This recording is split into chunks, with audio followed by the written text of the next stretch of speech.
Hello and welcome to Gardening with Ben, the award-winning gardening podcast as voted for by the Grow Your Own magazine and by my followers and by my listeners.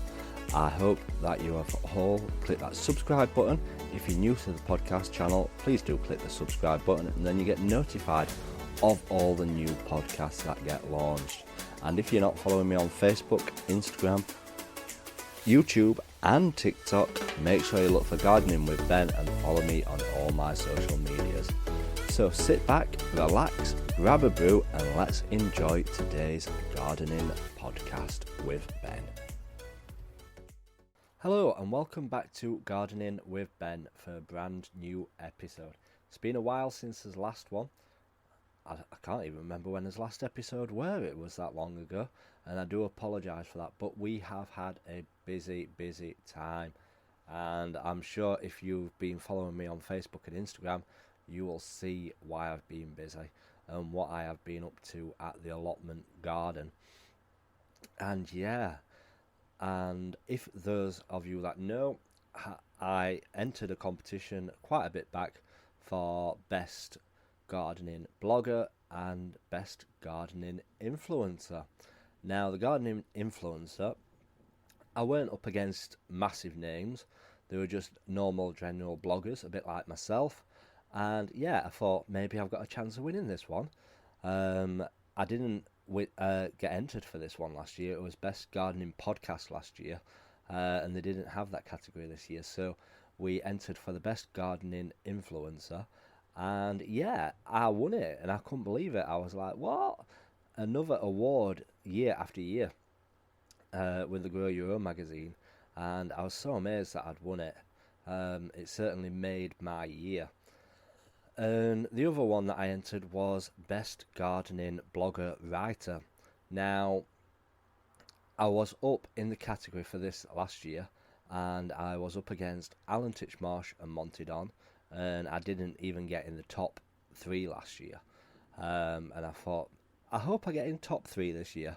Even if I come third, I'll be happy with that. Got to see the results, and I came first. I was so overwhelmed how I could actually beat Alan Titchmarsh and Monty Don, because they are absolute gardening legends. They are the most knowledgeable gardening people that I know of. And how the hell did I manage to win them? But I did. So we have won 2 awards this year. So I'm just waiting on my certificates coming for them. And I can't wait to see them to put up with my other certificate for Best Gardening Podcast last year. And because they've not done a category for Gardening Podcast this year, I still hold the title for that.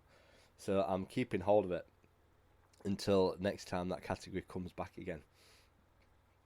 But thank you if you did vote for it, and thank you for all the support that you do give me.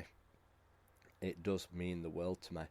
And thank you for those who do subscribe to this podcast, who click that follow button and notification button, so that when new podcasts come up, you can be the first to listen to them. And I do apologise that I've not done them, and I really should get back into the swing of doing them more regularly. They just take up time, as you can imagine. Like, I know sometimes they're only 10-minute episodes, but then you have to download it, upload it, fill all the information in, etc, etc. And I know that's an excuse, but so hopefully we'll get some more going and get some more episodes. But people still seem to be downloading them, so that's a good sign. People are still listening to them on a regular basis. So what else have we been up to on the allotment? What have I been doing for this past time what I've been missed from doing the podcast? Well, I've been quite busy down at the allotment, and I'm always one for looking for a bargain, as you know. Being a Yorkshireman, I always look for a bargain. I never pay the full price for something. But I went to my local B&Q store, and I was just having a look around. I weren't intending to buy anything. I didn't even walk in with a trolley because I weren't intending to buy anything. And I got there, and I was looking around all the plants, all the fruit plants, because now is the right time to be planting fruit plants when it gets to autumn. And I thought maybe they've got some new stock in and stuff like that. And I was looking around, and I saw some strawberries, lots of strawberry plants for sale, because obviously everybody's selling strawberry plants now that all the runners are coming and everything. And I walked around and there were a reduced trolley, and I thought, oh wow. And it got a load of strawberry plants on it, and I thought, yeah, I've got plenty of strawberries, I don't need any more. And I just happened to look at the label of them, and they were called a variety Buddy.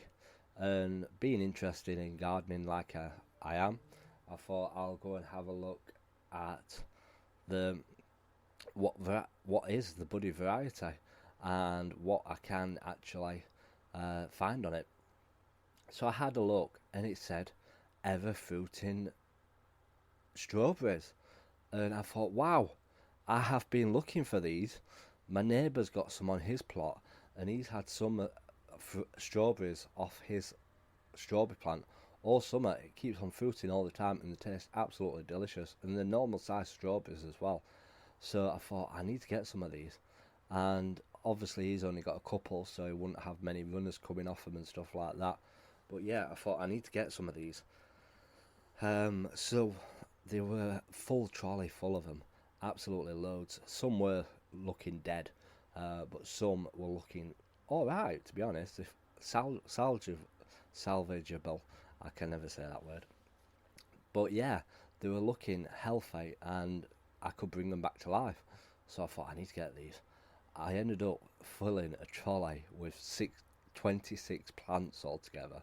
Yes, 26 plants, and they were 50p each, reduced from £5.25. There was no way I was going to pay £5.25 for a plant.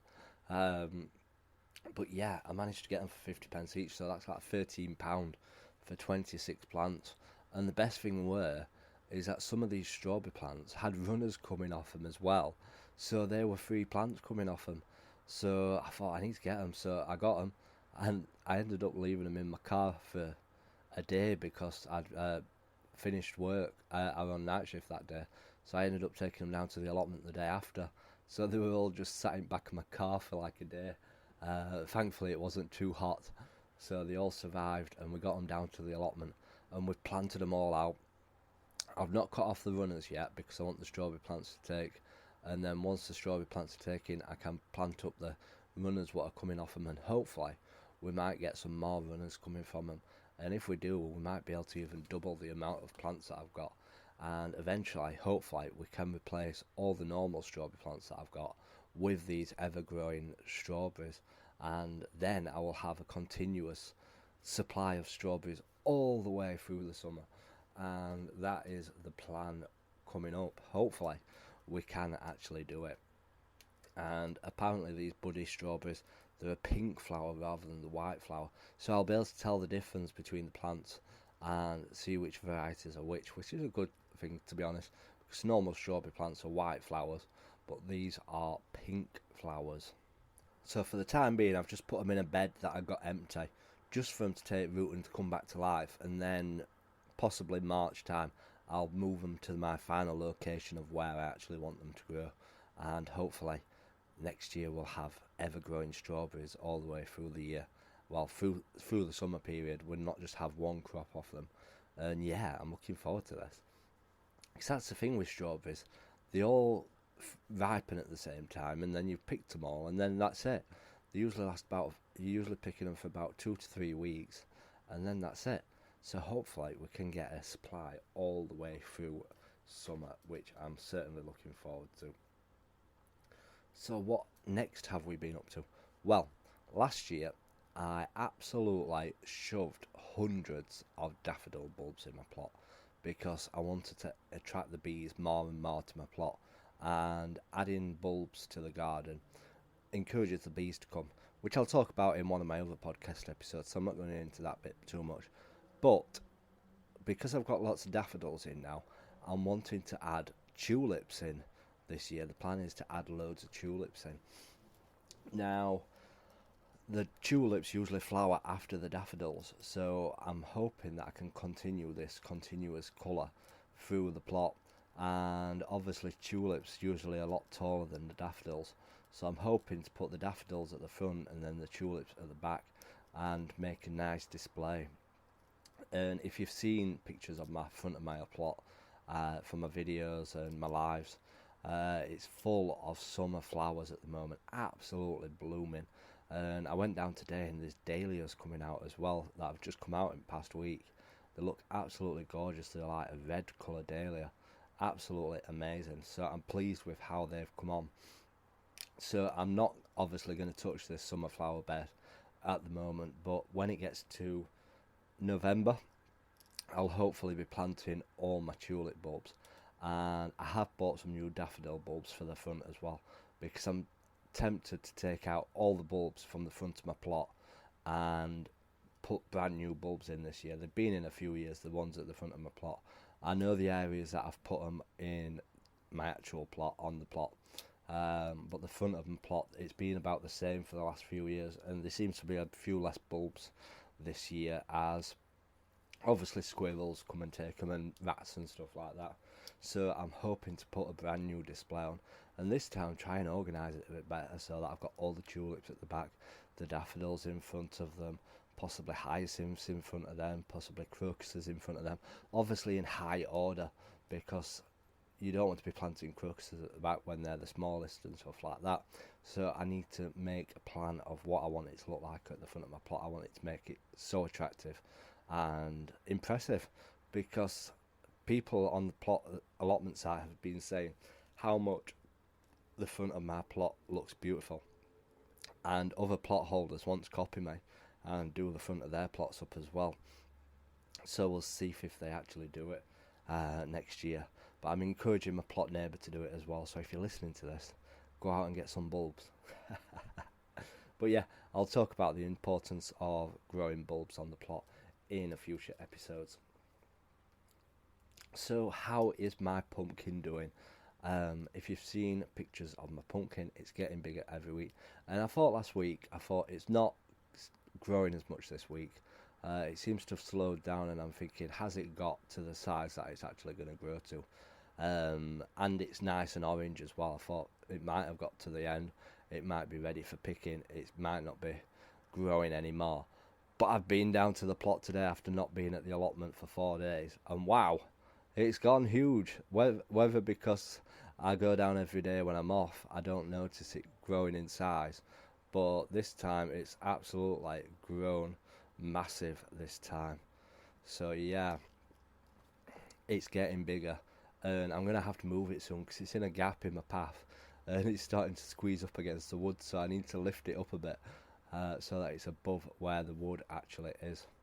And tomorrow will be the day that I feed it. I feed my pumpkin on a weekly basis with seaweed feed, and it seems to be doing the trick. I give it a good water with seaweed feed, and I will be doing the same for my other fruit plants around that area. I like to give them a nice bit of feed every so often, and it seems to be working because I planted some loganberries as well, what my dad had taken cuttings from his plot. Obviously they won't fruit now because it's too late, but I want them to grow nice, big and healthy. So hopefully we can get the pumpkin even bigger, because I shouldn't be picking it till October. So hopefully we can keep it growing. I want to see how big I can get this pumpkin. That is my aim this year, and it's the biggest I've ever grown one so far, definitely. So hopefully, if we can keep feeding it and keep getting it bigger, hopefully we can get this pumpkin big. And it won't be a prize winner one, but I'm wanting the biggest pumpkin that I can get. And if I've got to struggle to get it in the car, I will do. We'll be having pumpkin soup for weeks, and hopefully roasting all them seeds as well inside it, because I've never tasted roasted pumpkin seeds, so I want to see what they actually taste like. So hopefully, fingers crossed, will come on well. So what have we been up to actually at the plot today? I've been back down at the plot today after a few days at work, so I needed to start doing stuff, and I was doing my live stream today around the allotment, and it's all overgrown. It's getting overgrown now because we've had so much rain recently here in Sheffield. It's starting to overgrow, and it's starting to get growing again. Obviously during the summer months it's drier, so you don't get as many weeds growing and stuff like that, but it seems to be growing a bit wild now, so we need to start sorting it all out and getting back on top of it and actually spending more time down there than I have been doing. Usually I just go for an hour and a half, a couple of hours, but we need to start spending some quality time down there now and getting it back into shape. So today I was doing my live stream on my Facebook and I was showing my followers my apples and my pears and stuff like that, explaining that when you're picking pears and apples, they're meant to just come off nice and easy in your hand. You're not meant to pull them off. If you have to pull them off, that means that they're not ready and you shouldn't be picking them yet. And they did come off nice and easy in my hand while I was on the live video. So I picked a few apples and pears as well today, and absolutely delicious, but I cannot eat hard pears. I really don't. I prefer them when they're nice and juicy and soft. So we've got to leave them to go soft for quite a while. And I'm just wondering how long it'll take for them to go soft with them being fresh off the tree. Obviously when you buy them from shops, you only have to leave them a few days for them to go soft because they have been travelling for ages anyway. But hopefully they'll go soft pretty fast and hopefully we can get to eat them eventually. But yeah, it might take a few weeks for them to go soft, but we'll see. But we've got absolutely loads and loads of pears and apples this year. For some reason it's a bountiful crop, but I'm certainly not complaining. And obviously with apples, they're not the same as cooking apples, but you can still use them in crumbles and stuff like that. They'll still taste nice in a crumble, so hopefully we can get plenty of those sorted and my mum can keep feeding me, because that's what mums are for. I do the growing and she does the cooking for me. Shh, don't tell her she doesn't listen to these. But yeah, that's what I use my mum for. I do all the growing and she cooks me my food, which you can't go wrong with that, can you? Definitely not. So yeah, it's been really, really busy with that. And I'll be back down at the allotment tomorrow. Hopefully we're going to start getting moving. We're tidying it all up and getting it all sorted now. Starting to wrap things up ready for winter time, as it is getting cooler. But I do believe it's going to be a warm day tomorrow. I believe it's going to be about 25, 26 degrees on Monday, if you're listening to it now on Sunday. But yeah, I believe it's going to be a lot warmer tomorrow. So hopefully we can get cracking and hopefully things will start to take shape and get looking like an allotment again and not just full of weeds. But I am happy this year with how my plot has come on. Last year it was absolutely rubbish because I couldn't spend the time down there, but yeah, I'm really pleased with it this year. I certainly am, and I look forward to doing more and more stuff for you and more content, and hopefully things will get better over the years. And again, thank you for everybody that did vote for me in the awards. Thank you for all the support you have given me. Thank you for listening to these blogs, podcasts. It means the world. So many people have subscribed to this podcast. It's unbelievable. So thank you to everyone that listens to it and follows it. Thank you for all those that follow me on Instagram and on Facebook. If you're not following me, give me a follow, Gardening with Ben. So yeah, thank you for all that support. So until next episode, remember, keep smiling, keep gardening, and keep listening to Gardening with Ben's podcasts. Thank you for listening to today's Gardening with Ben's podcast. I hope that you've enjoyed it. If you haven't subscribed to this channel, please do click that subscribe button and feel free to share it as well on your Instagram stories. All you have to do if you're listening on Spotify is click the share button and you can share it straight to your Instagram story for all your followers to listen to and help build my listeners up as well and get more people listening to it. Feel free to check out all my social medias, Facebook, Instagram, YouTube and TikTok. Yes, I'm on TikTok. Go check it out. Check out my dancing. Gardening with Ben.